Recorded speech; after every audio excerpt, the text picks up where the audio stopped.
يحلفون بالله ما قالوا ولقد قالوا كلمة الكفر وكفروا بعد إسلامهم وهموا بما لم ينالوا وما نقموا إلا أن أغناهم الله ورسوله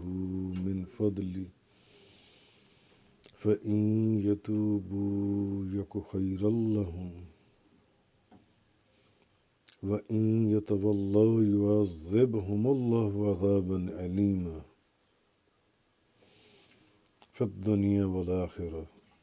وما لهم في الأرض من ولي ولا نصير۔ آج سورہ توبہ کی آیت نمبر 74 سے بیان ہے۔ جیسے کہ پیچھے بھی منافقوں کا ذکر چل رہا ہے اور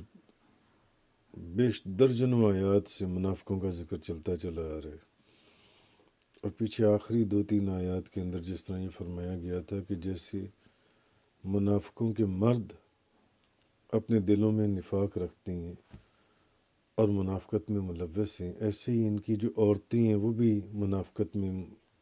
ملوث ہیں، وہ بھی منافق ہیں۔ اور پھر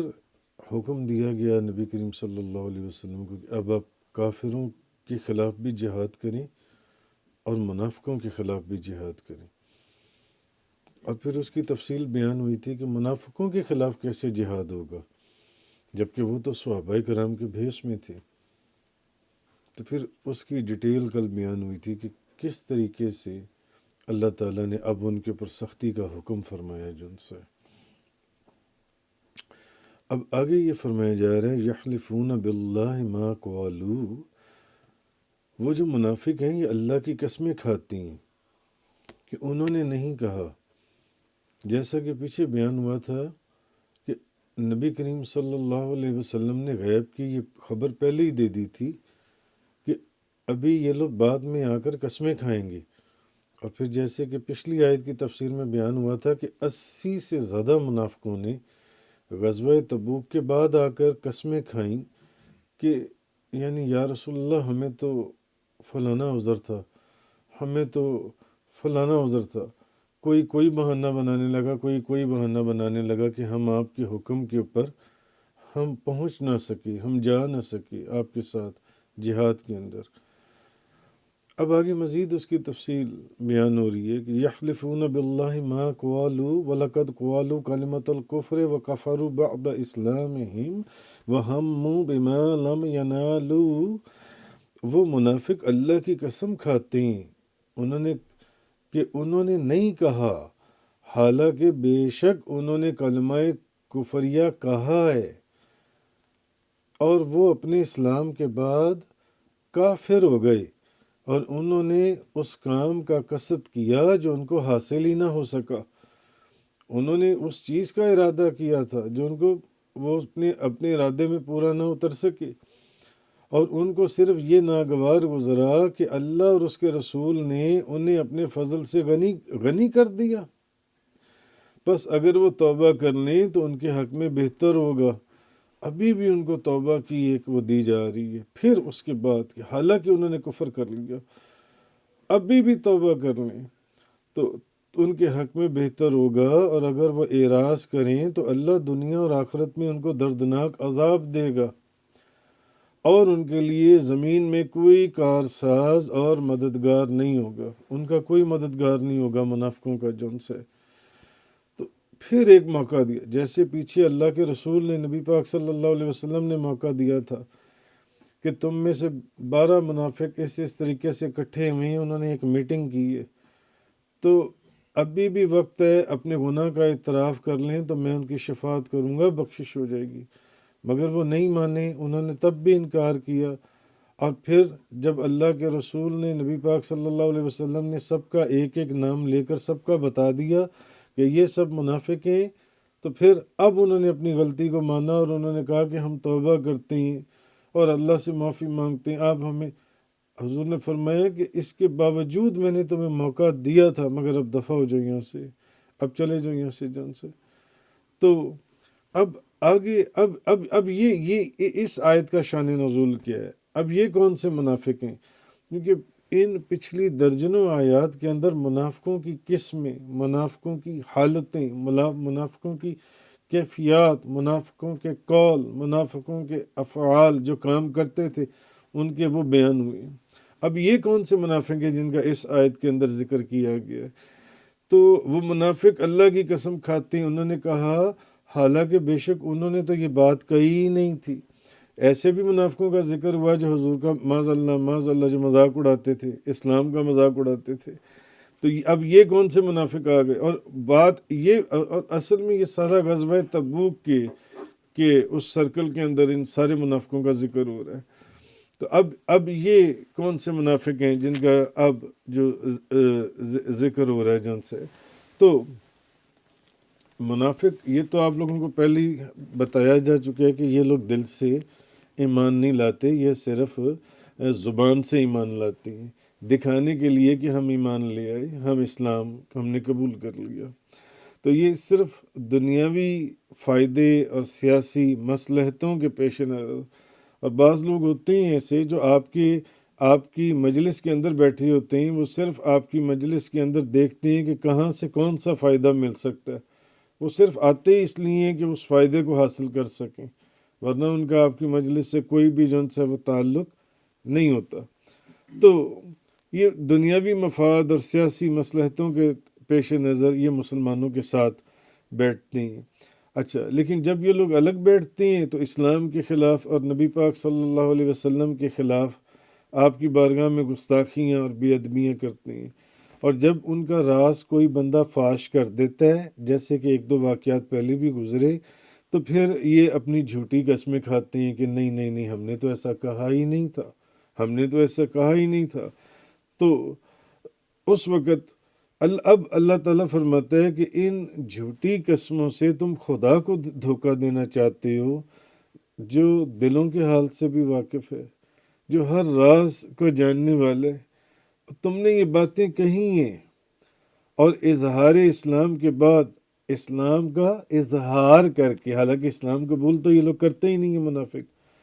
یہ تو زبان سے صرف اس کا اظہار کرتے ہیں کہ ہم اسلام لے آئے کلمہ پڑھ کر، تو تم نے پھر کفر اختیار کیا۔ تو اصل میں یہ جو آیت کا شان نزول ہے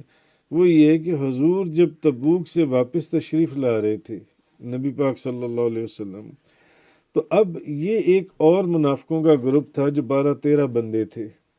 یہ جو 12-13 لوگ تھے یہ بھی غزوہ تبوک میں ساتھ ساتھ تھے۔ ایک تو وہ منافق تھے جو ساتھ گئے ہی نہیں تھے، جن کی قسموں کا پہلے ذکر گزرا۔ اچھا، اب یہ منافق وہ تھے جب حضور واپس آ رہے تھے اس غزوے سے، تو انہوں نے حضور رات کو، اگر جب کسی وقت رات کے وقت حضور سفر کر رہے ہوں، تو انہوں نے پروگرام بنایا کہ یہ لوگ کسی گھاٹی یا کسی ایسی جگہ کے اوپر کھڑے ہو جائیں گے، اور آنکھ بچا کر موقع پا کر معاذ اللہ نبی کریم صلی اللہ علیہ وسلم کو اس گھاٹی یا اس کھائی کے اندر دھکا دے دیں گے یہ لوگ۔ تو اب نبی پاک صلی اللہ علیہ وسلم تشریف لے جا رہے تھے، اور حضرت حذیفہ بن یمانی انہوں نے اونٹنی کی نکیل پکڑی ہوئی تھی، اور حضرت عمار پیچھے پیچھے اس اونٹنی کے چل رہے تھے۔ تو جب اونٹنی ایک گھاٹی یا کھائی کے قریب پہنچی، تو یہ جو 12-13 لوگوں نے جو پروگرام بنایا تھا کہ ہم موقع پاتے ساتھ ہی نبی کریم صلی اللہ علیہ وسلم کو ہم اس گھاٹی یا کھائی کے اندر جن سے ہم دھکا دے دیں گے جن سے، تو یہ 12-13 بندے ایک دم جب حضور ایسی جگہ سے گزرے، جبکہ حذیفہ بن یمان آگے تھے اور حضرت عمار پیچھے تھے نبی پاک صلی اللہ علیہ وسلم کے، تو انہوں نے کیا کیا، یہ ایک دم سامنے آ گئے، اور انہوں نے آ کر جون سینا سامنے کھڑے ہو گئے۔ ان کا ارادہ تھا کہ بس اب جو ہم نے ارادہ کیا ہم اس کام کو کر گزریں۔ تو نبی پاک صلی اللہ علیہ وسلم آپ نے جو ہے نا ان کو جب پکارا، تو حضور کی آواز سن کے نا یہ ذرا دہشت زدہ ہو گئے یہ ڈر گئے، ان کو ہمت نہیں ہوئی، کیونکہ منافق ویسے بھی ڈر پھوک ہوتے ہیں۔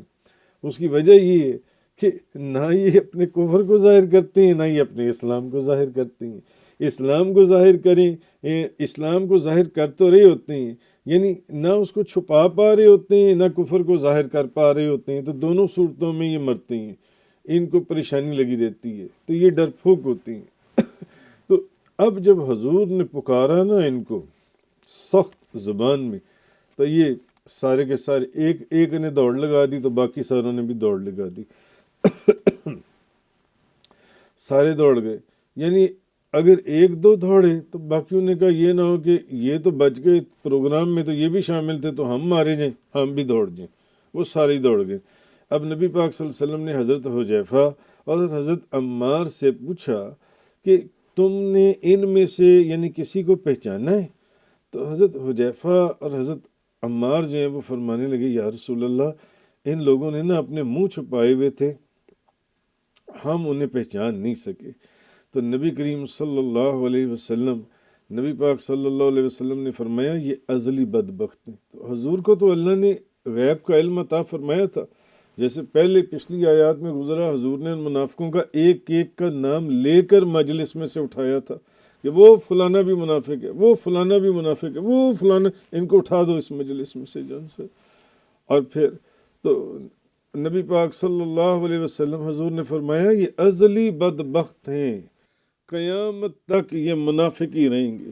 تو نبی پاک صلی اللہ علیہ وسلم نے فرمایا یہ اس مقصد کے لیے آئے تھے کہ مجھے کھائی میں گرا دیں۔ حضور نے بتایا کہ ان کا ارادہ یہ تھا کہ مجھے کھائی میں گرا دیں۔ تو اب حضرت حذیفہ اور حضرت عمار وہ کہنے لگے یا رسول اللہ جب آپ جانتے ہیں تو پھر آپ ان کے قتل کا حکم دے دیں، ان کو قتل کر دیا جائے۔ تو نبی کریم صلی اللہ علیہ وسلم نے فرمایا نہیں، میں اس بات کو پسند نہیں کرتا۔ عرب کے لوگ کہیں گے کہ محمد صلی اللہ علیہ وسلم ایک قوم کو ساتھ لے کر لوگوں سے لڑتے رہے، اور جب غالب آ گئے تو اسی قوم کے کچھ لوگوں کو قتل کرنا شروع کر دیا۔ لوگ اس کے غلط معنی لیں گے، گو کہ حضور نے فرمایا نہیں، لوگ معنی اس کے غلط لیں گے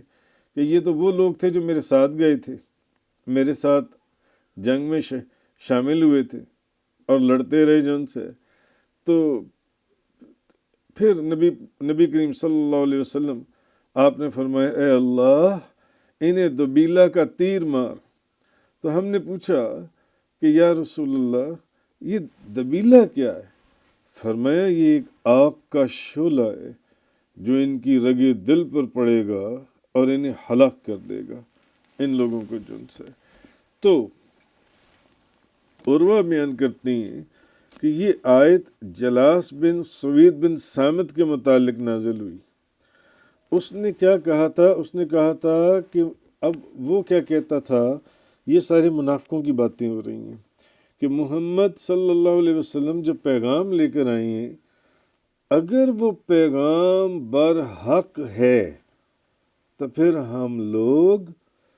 گدھے سے بھی بدتر ہیں۔ تو اب اس کے بیٹے نے یہ بات سنی، اس نے کہا اے اللہ کے دشمن، اے اللہ کے دشمن، تو نے جو کچھ کہا ہے میں ضرور نبی پاک صلی اللہ علیہ وسلم کو اس کی خبر سناؤں گا کہ نبی کریم صلی اللہ محمد جو پیغام لے کر آئے ہیں، اگر وہ پیغام برحق ہے تو ہم گدھے سے بھی بدتر ہیں۔ میں تو یہ بات نبی کریم صلی اللہ علیہ وسلم کو بتاؤں گا۔ کس نے؟ اس کے بیٹے نے کہا، اس نے کہا میں یہ بات حضور کو بتاؤں گا، اور اگر میں نے ایسا نہ کیا کہ میں نے حضور کو تیری یہ بات نہ بتائی، یہ ان کی کیفیات تھیں، ان کی بزرگی تھی، تو شاید میرے اوپر ہی کوئی آفت نہ آ جائے، میرے اوپر ہی کوئی آفت نہ پڑ جائے، میری کوئی گرفت نہ ہو جائے۔ تو نبی کریم صلی اللہ علیہ وسلم نے اس کو بلا کر جلاس کو پوچھا، حضور نے پوچھا کیا تم نے ایسا کہا تھا؟ تو اس نے قسم کھا لی، قسم کھا کر کہنے لگا کہ میں قسم کھا کر کہتا ہوں یا رسول میں نے تو یہ کہا ہی نہیں، میں نے تو یہ کہا ہی نہیں ہے۔ تو اس وقت یہ آیہ کریمہ نازل ہوئی، یحلفون باللہ ما قالوا، وہ منافق اللہ کی قسمیں کھاتے ہیں، محبوب یعنی یہ قسم کھا کے کہہ رہا ہے کہ میں نے یہ بات کہی نہیں تھی، اب اللہ نے گواہی دی، یعنی اللہ نے تصدیق کی کہ وہ منافق یحلفون باللہ ما قالوا، یہ قسم کھاتے ہیں کہ انہوں نے کہا ہی نہیں، حالانکہ وَلَقَدْ قَالُوا كَلِمَةَ الْكُفْرِ وَكَفَرُوا بَعْدَ إِسْلَامِهِمْ، انہوں نے بے شک انہوں نے کلمہ کفریہ کہا، اور وہ اس کلمہ کفریہ کہنے کے بعد وہ اسلام کے کافر ہو گئے۔ وَهَمُّوا بِمَا لَمْ يَنَالُوا، اور انہوں نے جس کام کا قصد کیا وہ ان کو حاصل نہ ہو سکا، جیسے ان 12-13 منافقوں نے آپ سرکار کو گھاٹی میں گرانے کا ارادہ کیا، مگر وہ اپنے مقصد میں کامیاب نہیں ہو سکے، اپنے مقصد میں کامیاب وہ لوگ نہیں ہو سکے۔ تب یہ بعض تفاسیر میں ہے کہ یہ آیت جون سی ہے تب نازل ہوئی جون سی ہے۔ اسی طرح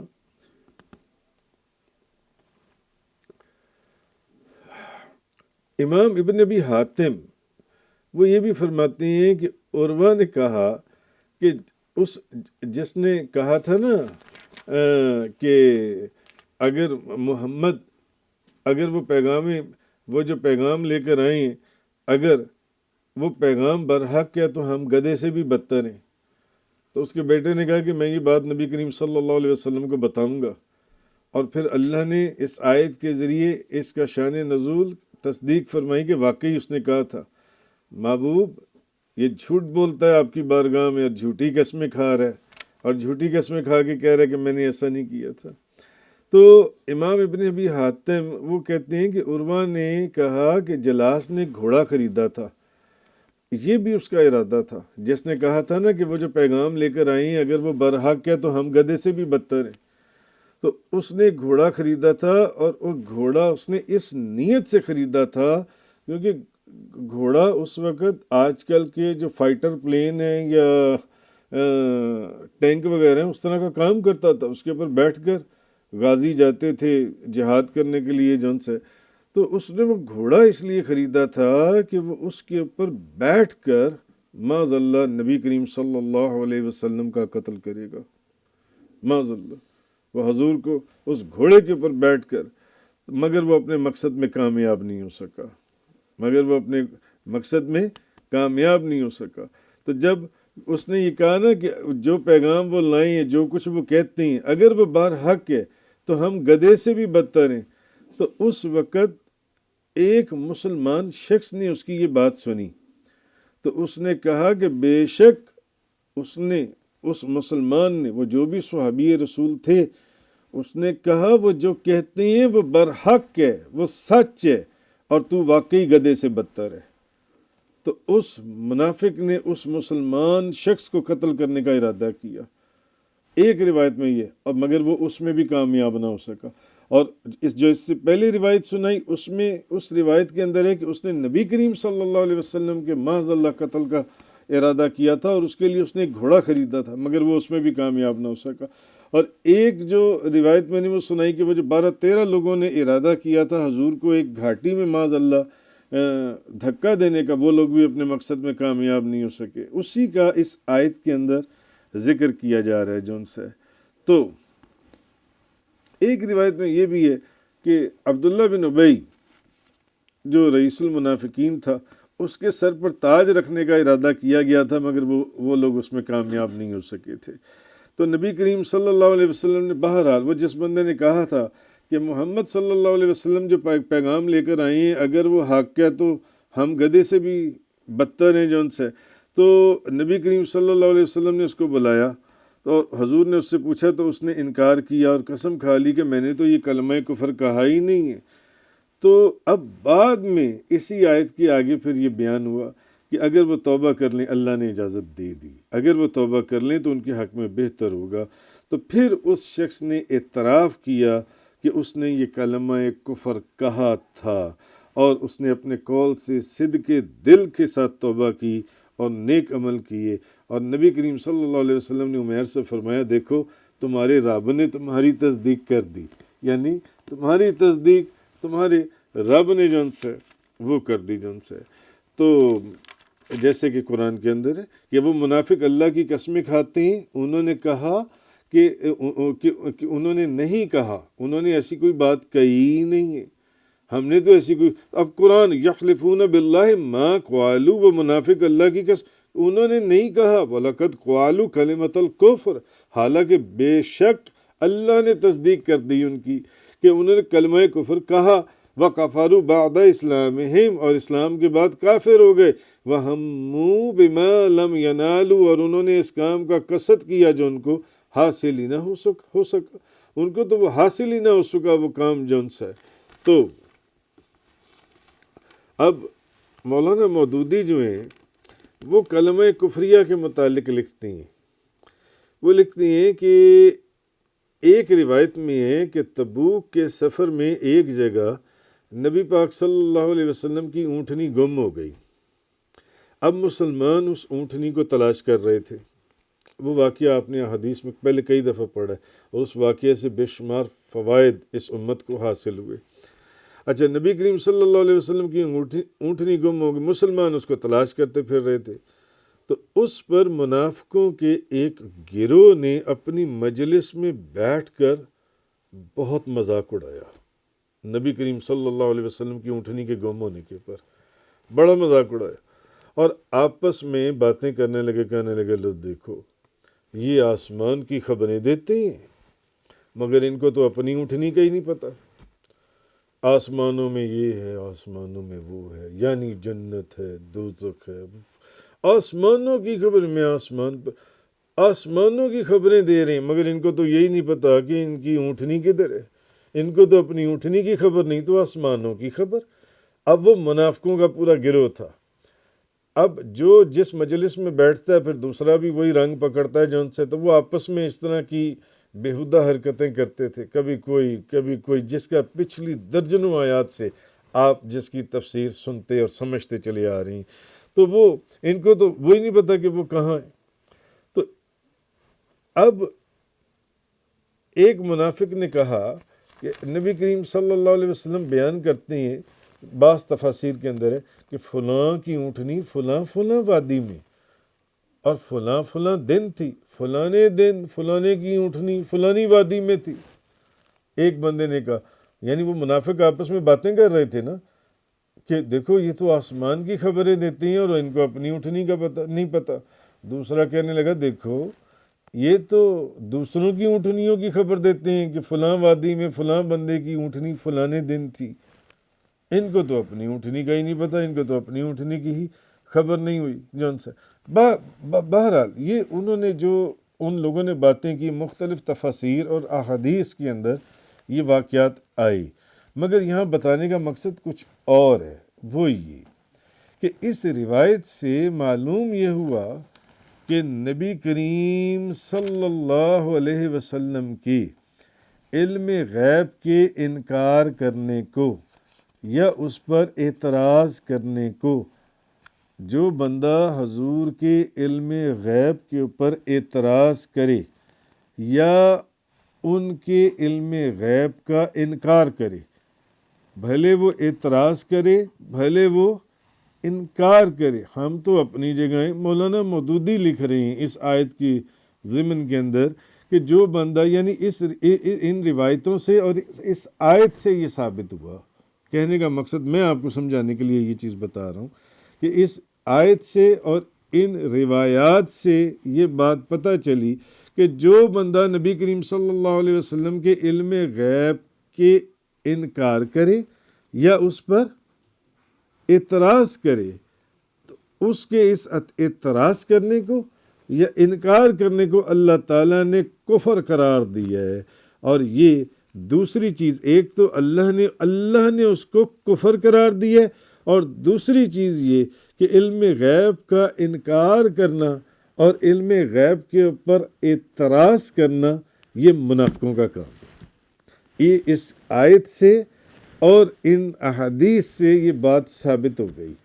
کہ جو بندہ نبی کریم صلی اللہ علیہ وسلم کے علم غیب کا اعتراض کرے یا